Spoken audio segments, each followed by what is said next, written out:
Very brief point I wanted to mention at the beginning of this video. We actually do mainly show gameplay of some different things along with some pictures and some short clips.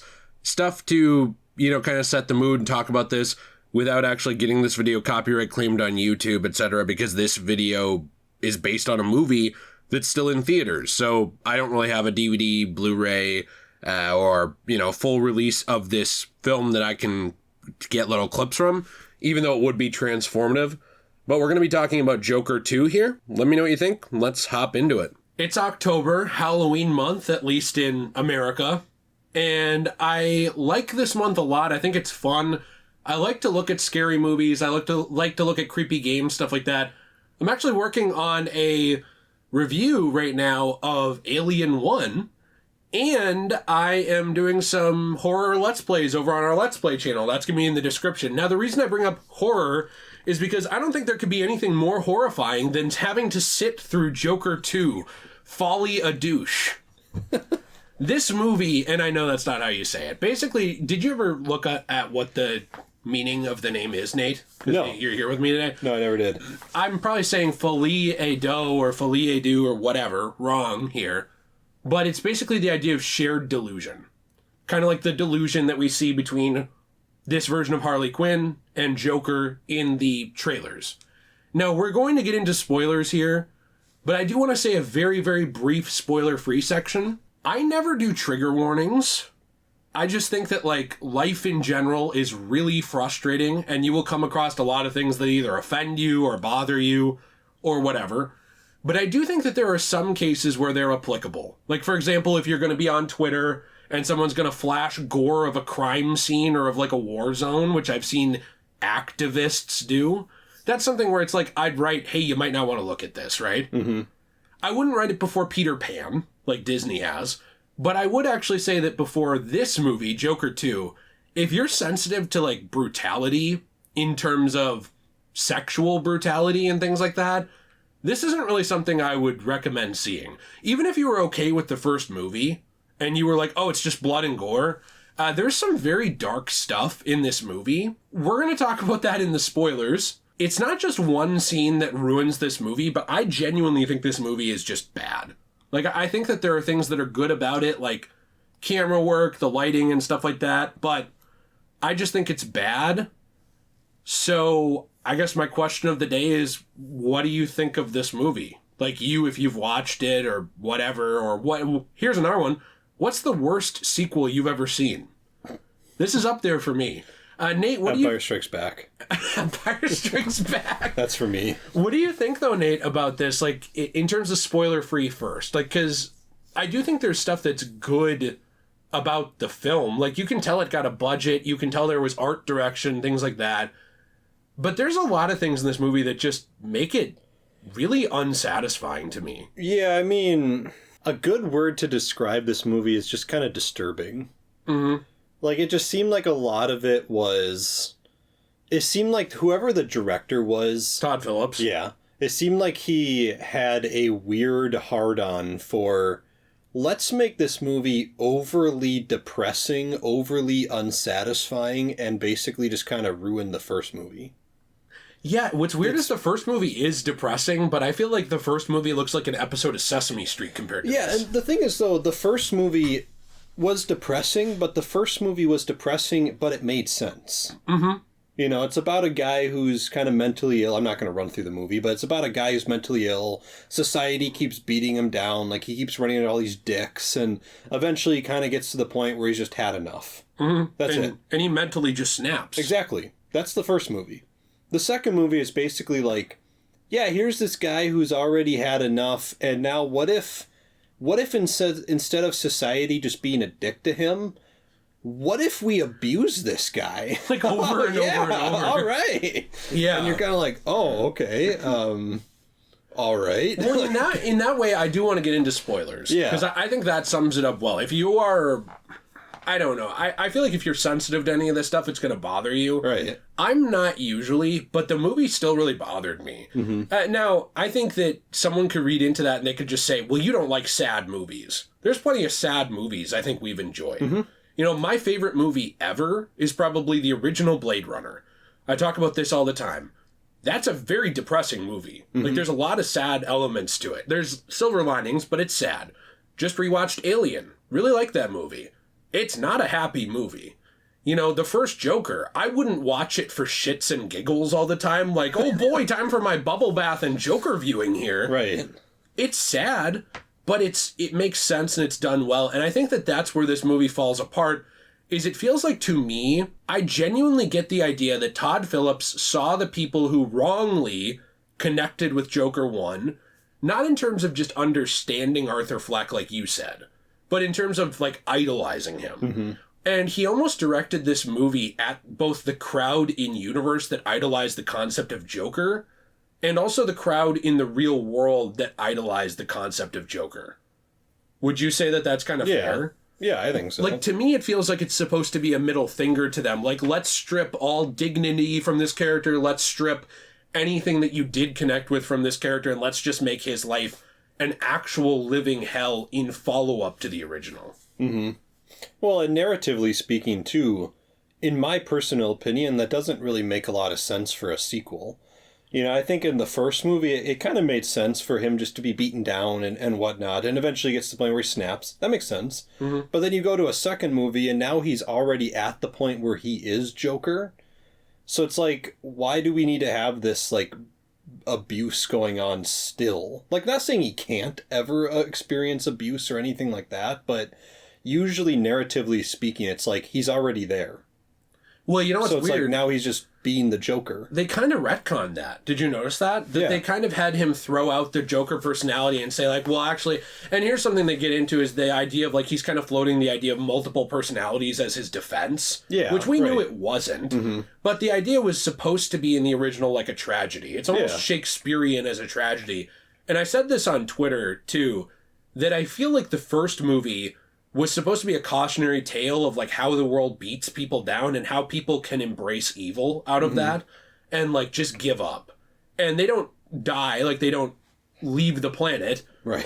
But they decide that, fine, if everyone's inflicting pain on me, let's have a little fun and inflict it back. Yeah. And that's kind of what happens. A lot of people do snap. You know, a lot of people do feel abandoned or they feel kicked over and over and over again. And you can say, well, he's a murderer, I don't feel bad for him. But I feel like the whole point of the first movie was empathy in a way. Like, it was showing this guy who, he gets screwed out of his treatment.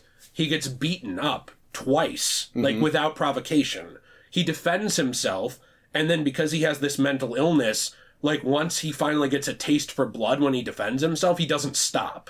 Because he's so angry at the fact that he's being kicked over and over and over, figuratively and literally, you know, that he follows them off the train and kills, you know, the Wayne Enterprise, the surviving worker there who attacked him. And then, you know, he reaches out for Thomas Wayne, who he thinks is his father, open to interpretation if he really was or not. Might have been, might not have been. But instead of Thomas Wayne offering to help him, Thomas Wayne also hits him. You know, this guy who has, like, infinite resources. And he could literally just say, like, he could even deny it. He could say, hey, actually, you're not my son. That's not true, and you can't be saying this, like, I'm running for office and stuff.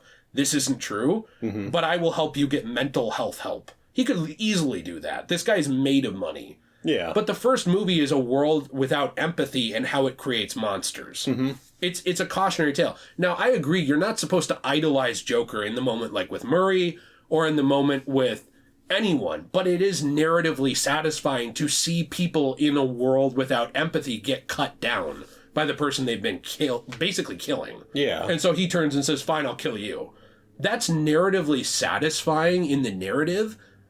It's not something you should idolize and say, now I want to become Joker in real life. And I know there's a few people on the fringe who did, you know, who, like, looked at him as, like, a hero.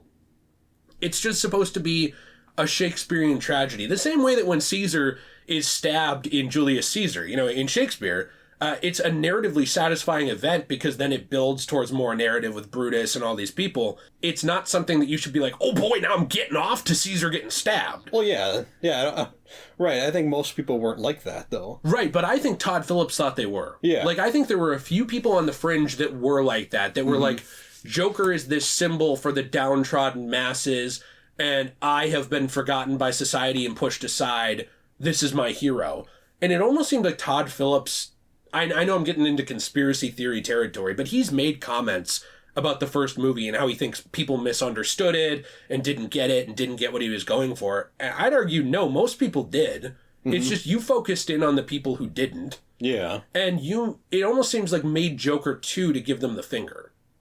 Yeah, that's kind of what it seemed like. It seemed like Joker 2's story was mainly about, let's abuse this guy more, are we getting spoilers here? Yeah, let's do it.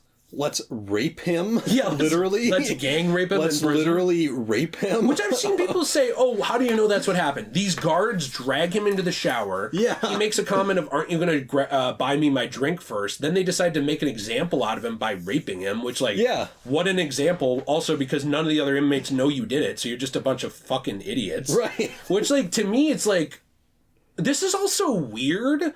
This is very weird in a way from Todd Phillips. I can't put my finger on what he is. What Todd Phillips is or Joker? Todd Phillips. Oh, yeah. Because Todd Phillips has said some things that are extremely liberal, where it's people don't get it and they shouldn't idolize Joker, or they don't understand this isn't the Joker, this is just a Joker. And he said all these things that are kind of leaning towards you shouldn't be looking into it this way. But then he's also telling a story that's about classism and class divide and stuff, which I'd say is more left-leaning, right? Pointing out those differences. But then when people bought into those differences, he was making comments about alpha males. And then he was making comments about, people idolizing the Joker. And he was making comments about not getting it. And he was making, a story then that punished people who supported that class warfare. You know what I mean? Right. So, people in universe who supported the Joker, it's almost like he wanted to strip from them their idol, but it almost feels like it's also directed at the audience. Because, the people who idolize Joker in Joker 2, they never know that Arthur got raped. Yeah, right. He never goes hey, by the way, I'm a victim here. Right. It's just he gets the Joker, pounded out of him literally. I'm serious. No, I know. They take him in the shower and they drag him back and he's wearing different underwear. I know. Stuff. This is why I say if you're sensitive to this stuff, I didn't expect to go into this and be what's going to happen to Arthur Fleck this time? Oh, he's going to get a baton up the ass. Okay. Right, yeah. And it's so disturbing the way they do it too, because and I've seen people, there's so many I'm here too ass comments about this where it's well, I'm a woman, and if this was about a woman getting destroyed like that, it would have been an even darker scene. It's okay, just because you're used to being the target audience of torture porn, movies, doesn't mean that's a great thing, right? Yeah. I don't think this other fictional character had it worse is a good defense. But that's just comparing trauma. People do that all the time. It's never a good thing. No, but I saw so much of that. I saw so much well, people are complaining about this. You're only complaining because it was men doing it to a man. If this was a woman on the receiving end, this scene would have been 5 minutes long. It's I don't care if it would have been 30 minutes long. It's a dumb scene. Yeah. It can be 20 seconds. It can be 10 minutes. It's a dumb scene. Yeah. It added nothing to this story. And you could say, oh, it took the dignity from him. Literally right after this, they kill his friend, which is what makes him realize oh, the Joker is also destroying all these individual people, right? But the Joker at the end of the first Joker wouldn't care. He kills his psychiatrist right there. Remember at the end of the first Joker? Yeah. And this movie, it basically says yeah, actually at the end he was just faking it. Right. He was never Joker. He was just Arthur Fleck on the inside, putting up a front. None of this makes any sense. So you say the ending of the first movie didn't really happen. It happened, but it was fake. You also negate all the interesting ideas from the first movie of what was actually in Arthur's head and what wasn't, because you just tell us. You just say, no, actually, this happened, this didn't, this happened, this didn't. Ruins the illusion of the first movie. Ruins a lot of the layers of it where you could read into it. It's Todd Phillips just came back with a Crayola crayon and circled all the important parts of the script for you, and then crossed out the ones he didn't like that he did back then. Right. I don't understand. So it's where's Todd Phillips getting the ideas for this? And why does he think it's good? Well, and I have a couple answers to that, too. But I want to know what you think about that whole thing. Well, and I don't... The part that is upsetting to me is the fact that the first Joker movie, came out, and I think a lot of people whatever side do you want to identify yourself with, whether it's political, religiously, classist, whatever you want to identify with. Or you were one of the weird media people who was like praying that there would be a mass pew-pewing. Oh, that was weird, yeah. Remember that? That was really weird. They were like, Joker will cause a mass pew-pew. That was weird. Like, what? Why are you like wishing for this? And then the movie came out, it didn't cause any of that. And then the movie was about things that those same media people would appreciate. Yeah. Like, right. hey, we need to stop like the rich. Well, and that's why I think the first movie was such a good movie, and that's why I think it resonated with a lot of people. And that's where I don't understand why Todd Phillips was angry about that, because it's not just like, it's not just like one group of people that could resonate with the first movie. There are fringe people. There were fringe people that did, but I think most people just kind of went out of it recognizing man, I feel bad for people with mental health. I feel bad for societies that beat people down to the point where they snap. Hey, I kind of feel like I'm unheard in society too. Not that everyone has mental health, but I'm just saying, I feel like a lot of people either felt bad for people with mental health and they just get beaten down both literally and figuratively in real life, or B, a lot of people left that movie feeling like, I'm feeling like I'm unheard in society. You look at all the unfair things happening in the legal system, in the political system, in the work system, whatever. There's a lot of unfairness in society, and I think a lot of people left the first movie thinking, yeah, I'm feeling a little unheard myself. And I see a lot of that. And I see a lot of that myself world. Too. And Todd Phillips chooses to think, man, I'm really angry that people resonated with my first movie.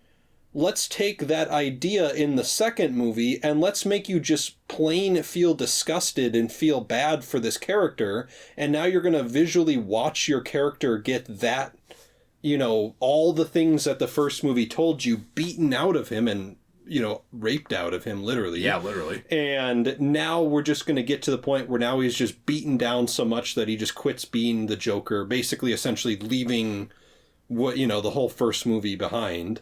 And then he just gets killed. That's the other thing. And it's like, dude, what is this? Like, what is the problem with people resonating with your first movie? Like, what is the problem with this? It's like a punishment for people who did. No matter what level you did. Like, if you resonated with it where you felt kind of bad for him, well, now you're going to feel real bad. Yeah, right. If you resonated with him where you did view him as like a class hero, well, we're going to strip all the dignity from him. I know. And by the way, this to me kind of comes off like a self-insert. Yes. Almost like this is what they want. I shouldn't say they, you people. This almost feels to me, someone said this, like this is what certain people want to happen to people that they disagree with, that speak out. Yes. Does this make sense? Yeah, it does. Like, and I've seen this too, like, I hate to go full politics, but like these movies are rooted in politics. You can't talk about it without being willing to. People who say things like better dead than red. Yeah. Or like, the only good liberal is a dead one. Right. Like, I've seen people write things like this on like Twitter and YouTube and all these places, right? Yeah. It's never about like finding any common ground anymore. It's never about like convincing someone. Like, it's like, you're beyond convincing. I hope you end yourself. Like, that's like the attitude. And if you don't, we're going to beat you down so hard that you basically are. We're going to screw it out of you. Like that. Which, by the way, isn't this like homophobic in a weird way? So you get a bunch of dudes to homosexually screw Arthur Fleck in a non-consensual way. Right. In order to really own the alpha males who connected with it. It's like, yeah, well, if you're an alpha male and you connected with it, we'll screw it out of you. Right. Like, okay, like, doesn't that just make you gay? Which, like, I don't care. But, yeah, like, what are you saying here? I'm just saying, like, right. Who is this reflecting on anything? Like, it's just like, so the guards were gay? Like, okay. I don't care that they're gay. I care that they're rapists. Why'd you make them gay rapists? And, like, in prison, it's, like, other prisoners, and the idea is power dynamics, right? Of, like, this prisoner asserting dominance over someone, and they don't have any access to women or conjugal visits, so it's like, they just kind of do It's going to be a real problem when the other person likes it. Exactly. Right. That's true, which apparently these guards would have. But it's just weird to me. Like, I'm not trying to get off track here. I'm just saying it's weird to me. I'm trying to decide what message is this movie trying to send? It's very obvious to me that a message was prioritized over the film's writing. Because I can see other areas where the film's good. The color grading is good. The cinematography is good. Some of the musical numbers are actually interesting. And I have no problem with it being a musical. No, I do think it's funny when they start talking and they're like, yeah, Nate, I think some of the musicals are a little fun. Right. Some of the musicals are a little fun, Nate. Yeah, they're a little good, yeah. It is a little weird. They're like going back and forth between talking and singing. That's weird. It was weird, but I didn't have a problem with the concept of it. No, but you know what does a musical type idea good is like how, Nightmare Before Christmas, where it's like got a few songs in it, and those songs are amazing, but it doesn't ramrod it in like every 2 seconds.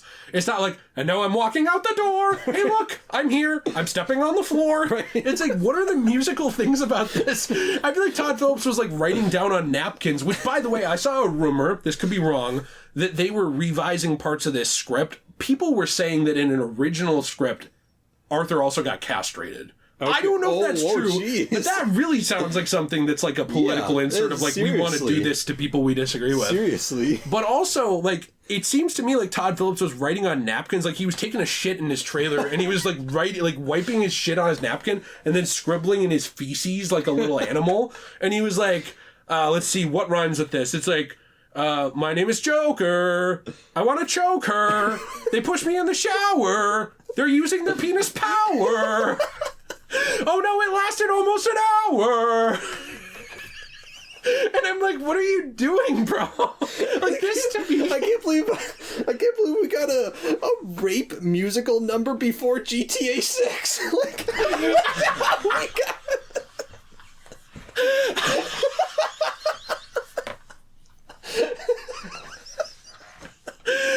and then at the end of the movie, we already thought, like, maybe this guy isn't the Joker that would fight Batman, right? Like, right. Because he's like 30 years older than him, fine. Like, and I said in the first movie, if you had moved the timeline around, you could have done something interesting where, like, maybe Joker leads to the events of the Waynes dying, and then, like, the clown riots inspire a real Joker later on. Yeah, right. You could have tied it into anything. You could have tied it into the new DC universe, and this could have just been one guy that kind of was like a straw that broke the camel's back in Gotham and made it worse or better, depending on who you are.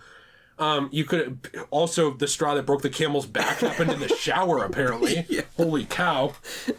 You could have done anything like that, right? And you could have tied it into something else. But in this movie, it's almost like they set up a soft sequel that they will never do, because Todd Phillips said he's not coming back. He doesn't want to do more for DC. This movie is bombing, by the way. It's doing terrible.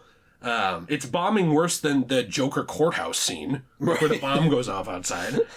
And at the end, there's like a weird Heath Ledger Joker type connection.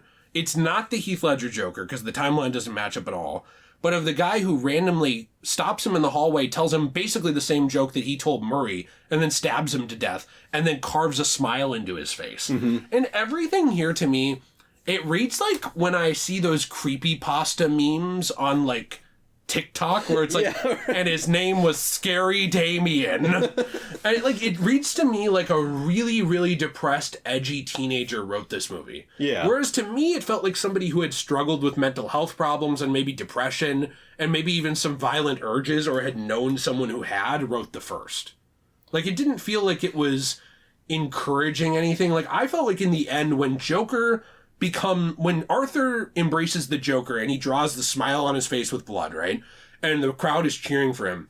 You're supposed to be narratively satisfied because this guy is giving the people who screwed him their comeuppance. And then eventually he gets screwed again in the shower, I guess. Right. But anyways, for now he's giving them their comeuppance. Like he's giving them what they deserve, right? You get what you deserve. You're supposed to feel narratively satisfied in that moment of like, finally, this shithole world here that I'm watching is going to get a bite taken out of it by the guy that they kicked the whole time. But you're also supposed to be sad. You're supposed to look at Arthur, and yeah, he's troubled. Like, he has delusions, and he has these issues. He's a man who is trying to take care of his abusive mother. He's a man who was literally trying to spread joy. This is something that really bothered me, too, because it's something I've always connected with that character on Arthur Fleck, but also even, like, Robin Williams, where, like, I struggle from, like, very bad depression issues and anxiety issues and stuff like that. And something I actually always do try and do is, like, when I get up in the morning, I think, like, if I can make somebody smile or make somebody happy or like make someone's day better, at least I did something. You know what I mean? Like, and I'm not saying this to feel sorry for myself. Like, other people have way worse problems than me. But it's a mental illness, depression. It's not something that you could just be like, why don't you try being happy? So it's like, it's something... Sure? I haven't tried, so I don't know. Yeah. I'd rather have a victim complex.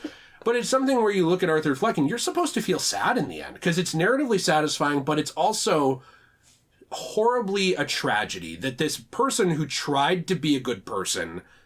And, obviously you always have a choice. He could have kept trying, but he hit a point where his mental strength just left. He snapped. The crazy fully set in. Obviously, he was being denied his treatments and stuff like this. It was all leading towards this boiling point. And that's supposed to be a tragedy, too. Like, he says, I thought my life was a tragedy, but I realized it's a comedy. Sure, to him. But to the audience, that's still supposed to be a tragedy that world mistreated this man to the point where they lost a good man. Yeah. And they gained a villain, right? The same way when you watch Thanos kill Gamora, you're not supposed to be like, yeah, Thanos! It's narratively satisfying to see this insane what-the-fuck moment. But you also do feel, if you're not a psychopath, you should feel an ounce of empathy for Thanos, too. You're watching him kill the one person he loved.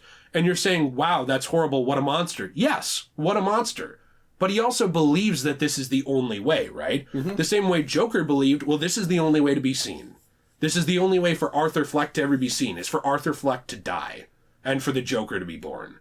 And in this movie, they throw all of that out. They say the Joker was never born, Arthur Fleck is just a pussy, who just feels bad for himself all the time and should get over it. So let's screw it out of him, let's beat it out of him. I think that my musical number for the shower would have probably at least made the scene better, right, but they didn't even do anything like that. I know. And it just hits a point where... like, it's not only narratively unsatisfying, but it's also deeply sad, and there's not a tragedy to it as much as it just became misery porn. Yeah. Would you agree with that? Right. Like, it just becomes like, why are we doing this? Like, what's the point of this? You're just making me feel bad. People were walking out of the theater. I've seen so many people say, like, yeah, I left. Either during the shower scene or even before. Like, this wasn't for me. And watching the movie bomb, it's right now doing worse than Morbius. And that's saying something. I understand I'm going a little bit of, like, argumentum ad populum or whatever that, like, liberal arts kids like to throw around that they learned from a, history teacher one time in debate. Right. Where it's like you're appealing to the masses. And I get that. But I do think that while the majority of people aren't always right, if a majority of people are leaving your movie and are hating it and it's getting a D cinema score, which cinema scores are very lenient. Most things get a B. At least, even if they suck balls, they get a B. If all these things are happening, everyone's tearing it to shreds, it seems like you should at least be like, hey, maybe there's some validity, let's hear it out. Let's hear out why everyone hates this. They could be wrong, but let's hear it out. And it seems to me like there's a subset of people who, one, are not willing to hear it out, two, think that they're film snobs who are like, well, you just don't get it. No, I think you don't get why everyone hates it. And it seems like Todd Phillips doesn't get it either. It seems like nobody gets it. Like, nobody who is involved with the movie gets why it didn't resonate with people. And the subset of defenders don't get why so many people hate this. Like, you undid the ending of the first movie, or if you didn't, you were like, it was all a lie. You beat and violated the character to death over and over and over. And then you kind of hit a point where you just kill the character off and be like, no, this is probably the real Joker. I don't care about that guy. This especially real because they're not Joker- going to do anything with him. Right, yeah, who cares? Yeah. It's very rare that I hate movies. I could probably name less than 10 films I disdain. Yeah. And this is on that list now. Yeah, I mean, the other problem I have, too, with the ending, kind of to go off your point, the ending kind of sets up a supposed sequel that we'll never get. And I know we'll never get it. Just because, Todd Phillips is leaving, DC won't make a sequel to this because this movie just absolutely bombed in the box office. So they're not going to, why would they want to? Joaquin Phoenix usually doesn't reprise roles. Yeah, I mean, I know he's dead, and he backed out of a recent movie, so even if you wanted to connect this to the previous Joker movies, you couldn't even have flashbacks or anything unless you just reused old footage. Yeah, right. Because Joaquin probably wouldn't come back. So it's like, the movie sets up a supposed sequel that will never happen. It basically is like, yeah, well, this Joker that, Arthur Fleck was not the real Joker, and here's this other Joker that now is the real Joker. And you're kind of like, cool. Who is that guy? Oh, I guess we'll never know. He's just a random guy that you set up like, no, that's the real Joker. See, to me, it would actually be a little different if they either A, made a third movie with that Joker, and then kind of gave us some, character development of who, so we actually knew who that was. Would you trust them to do that, though, after what they did to Arthur? But at the very least, it sets up something else. Right. Or B, if they said that this is actually, I don't know, Heath Ledger's Joker or something like that, I don't know. So it connected to a previous Joker. Mm-hmm. See, to me, then it's like, okay, fine. I can see why you're setting up this other Joker. You want this to be in the same universe as that thing. Here's that Joker. Or we're going to expand this universe and make a movie with this new Joker or something. And maybe the Batman eventually. At the very least, it's setting up something. Well, and that Joker was much younger. So I think that the idea is like that Joker was probably 20. Yeah, maybe. Right. And Bruce Wayne is what, 10? Yeah, so you say that they're within 15 years of each other, that would probably go on to be the Joker, that this Bruce Wayne becomes Batman and fights? Yeah, the thing is, I'm fine with that if they would make another movie. I wouldn't trust them with it, so then after how bad this was. Right. So, to me, it's like, you're not going to do that, so then now we just don't care about the ending. Mm-hmm. So now you basically just killed Arthur Fleck, you set up this new Joker that you're not going to do anything with. And now, whenever people go and watch Joker 2, if they watch it as a sequel to Joker 1, which it is, they're just going to see him die at the end, and they're going to watch like a torture porn 2-hour flick of him being beaten and, raped and stuff. And then it's like, oh, now he dies. Oh, but here's this new Joker. And you're like, cool. I like the old Joker. Yeah. If I wanted a new Joker, I'd go watch The Dark Knight. Or I'd where go this watch, other Joker is in. Or I'd go watch any of the cartoons. Or I'd go read a comic. Or It's just we have other Jokers. Who is this new Joker that you felt the need to destroy this old Joker that people cared about to introduce that now you're not going to do anything with? Well, it's funny because I was always okay with the idea of the Joker, like the Arthur Fleck Joker, inspiring whoever the later Joker would be. I'm fine with that. I think when we watched it, we were both fine with it. But we wanted to see what happened in this guy's life. I would have assumed 2 or 3 movies of stuff would have happened in this guy's life for him to be prolific enough that he'd get a copycat later on. Yeah, right. Like when you look at serial killers, they don't just kill 2 people and then they get a bunch of copycats. Yeah. You look at they have to get fame and recognition, and they have to get longevity too. And then some psycho comes and latches onto the idea. And it seems to me like I was reading this article about this. I think I sent you the article, and I'm not hating on the person who wrote it, because I think they were just trying to explain what Todd Phillips was going for. Yeah, right. And their explanation was something like that it represented the insanity of the idea of Joker and the clowns, like, the clown movement, and like how it was aimless destruction. Like how in real life we'll see people say, we should overthrow this government. And it's like, well, who would be in charge? Me? Right. Or like, well, who would be in charge? I don't know, but let's just get rid of it. It's like an anarchy type movement, right? Mm-hmm. Where it leads... It sounds really good, because step 1 is usually good of your movement. Mm-hmm. The idea is like rooting out corruption and evil and getting rid of that. But then the problem is it's replaced with lawlessness, it's replaced with aimlessness, it's replaced with all these things, because you don't have anyone smart enough to come in and set up a new system. Yeah. And even if you did, those same people would probably want to tear it down, because it would still represent what they're fighting against, right? So it's like a war without an end goal. It's a war without an end cause, but it sounds just, and in the moment, it's punishing the people who did cause things to be so bad. And they were kind of talking about how, and I agree with them, that this movie seems like it was directed at that idea of like going after people who idolized the idea of Joker and the clowns, both in universe and out. But it seems like they took that message, and instead of it being like a cautionary tale of like how an aimless movement like this can get you killed and can just become something that's out of your control, it didn't really just go there. It ends up there, but it sacrifices story, it sacrifices world building, it sacrifices the strength of this original script, it sacrifices the original script in terms of like retconning or changing things like the Joker never being real, or changing things like what was real and what wasn't for Arthur. So it gets rid of any vagueness. So it sacrifices so much just to promote that message. And this is something people have talked about. We've gotten the whole video without saying the word woke. But to just throw it out there, that's something that people talk about when they bring up that word now. It's like the idea of message over quality. Mm-hmm. You know, and that's what I got out of this movie was message over quality. Like, we have this message to hit you with. You shouldn't idolize Arthur Fleck. You shouldn't have connected so much with this. Almost you shouldn't have felt bad for him, which is weird because now it's like, let's make you feel more bad for him. Yeah, right. It's kind of a oxymoron. Mm-hmm. But it felt like that was like the point of it was to hit you with that message and not actually to have a strong film. And so because of that, even if they had a follow-up movie that they wanted to tell with that new Joker and a new Batman, like, which they wouldn't do because we already have the Batman and we have the DC universe. But even if they did decide, let's do a third Batman, who cares? Because even if they did, this movie's script was so weak and so misery porn driven and shock value driven over story driven. Let's take all of the little things you liked from one and either ignore them or retcon them or beat them out of this guy, and then you'll just leave feeling bad. And look, now we took this from you. Now you don't have your little class warfare hero. Ha ha! We owned the alpha males. We owned the chuds. We owned these like dude bros who connected with Joker. It's like, yeah, you did.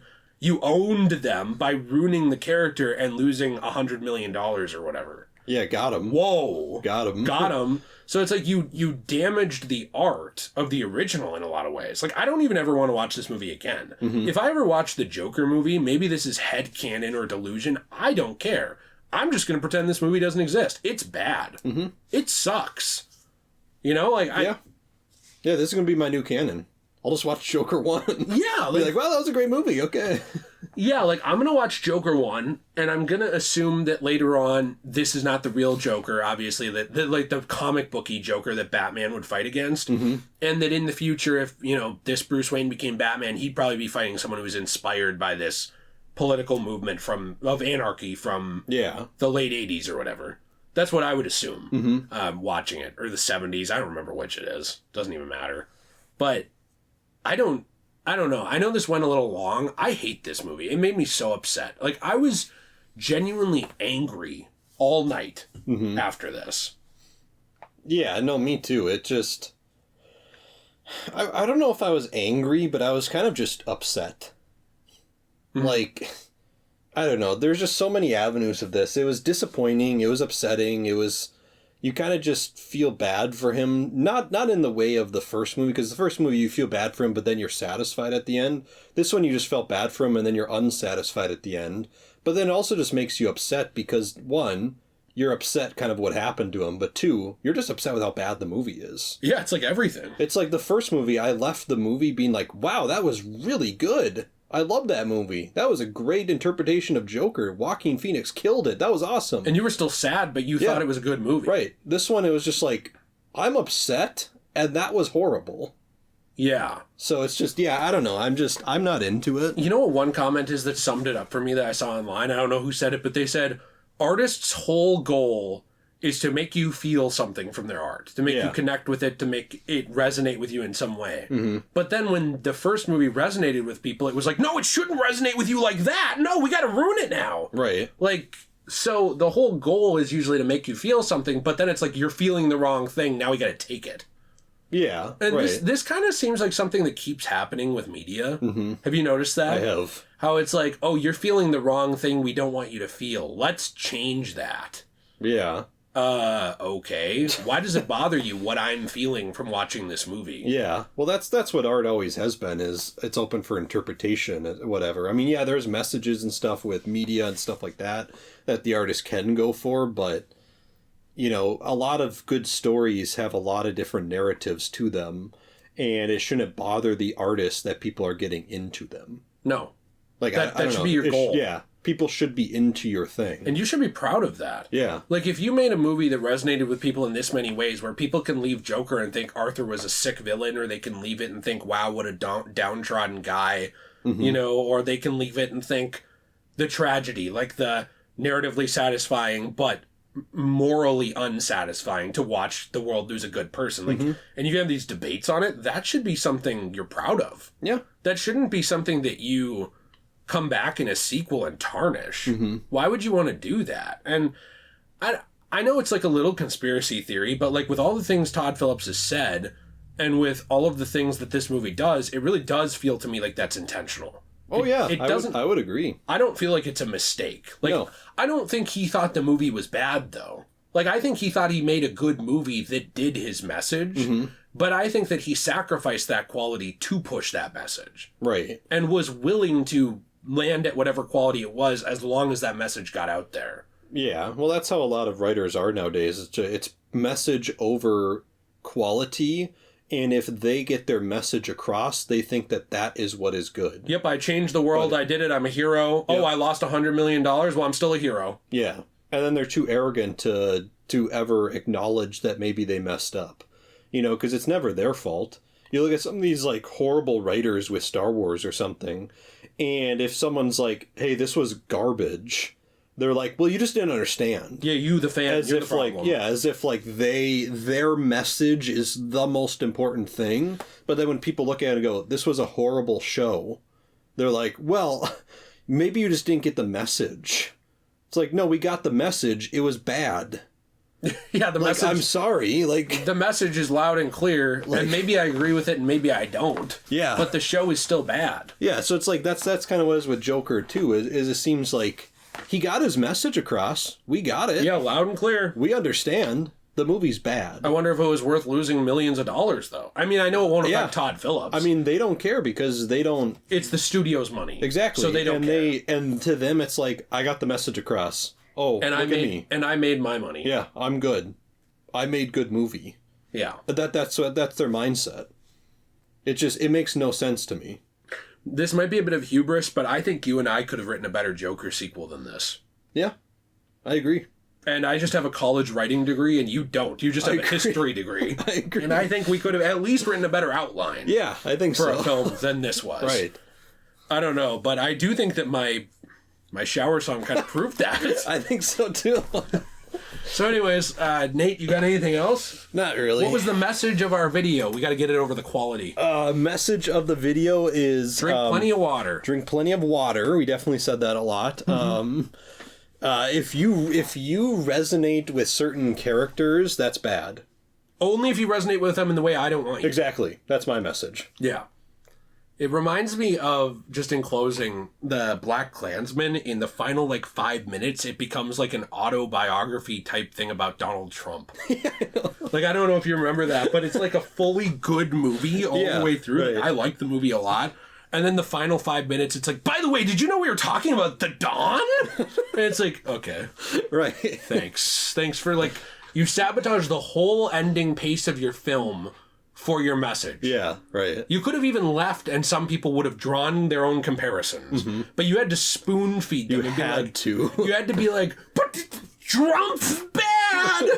Don't leave without knowing that! And it's like, this is just so dumb. They don't want people to think. Right. Thinking is bad, especially if you think the wrong thing. Yep.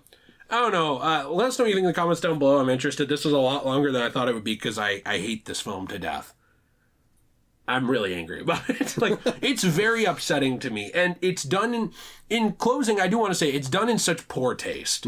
Even these subjects, if you want to handle assault in a movie, I actually think you can. I'm not one of those people who's censor the art, don't allow that. I think censorship should only exist. I'm not a free speech absolutist. If you want to put CP in your art, then that should be censored. You should not be able to do that. I'm not a fan of that. But I do think most things should be on the table for you to be able to tackle that subject matter. But when you do it almost in a self-insert way, and they're dragging him back crying basically in bed about what happened, literally, and showing this, and they're showing just the darkest possible things to be hey, you thought wrong about the movie. That to me is where it's you didn't handle this with any tact at all. You handled this like a depressed teenager would who wants to write a Shadow the Hedgehog fanfic on steroids. Just the ultimate downer of a movie. Right. And I don't know, it's just pathetically bad. Let us know what you think in the comments down below. I kind of think Todd Phillips is a hack now. I'm almost starting to think he was just lucky with Joker 1. Yeah. But I'm interested to hear your thoughts. If you enjoyed the video, leave a like, subscribe. We are playing through games over on Degenerate Plays. The link is in the description down below. Also, by the way, we do have our own store, CosmoBunny.shop. If you want to support that, we make coasters, keychains, trays, and more out of repurposed, damaged comic books, manga, magazines, paper, basically. Usually ends up in landfills. What we do is we save some of that art, we transform it into new art. Honestly, I think I left art in my toilet last night better than Joker 2. But I actually think my wife Jill's art is very good, so that's something that we do over there. We appreciate you. Hope you have a fantastic day. And as always, everyone, stay shway.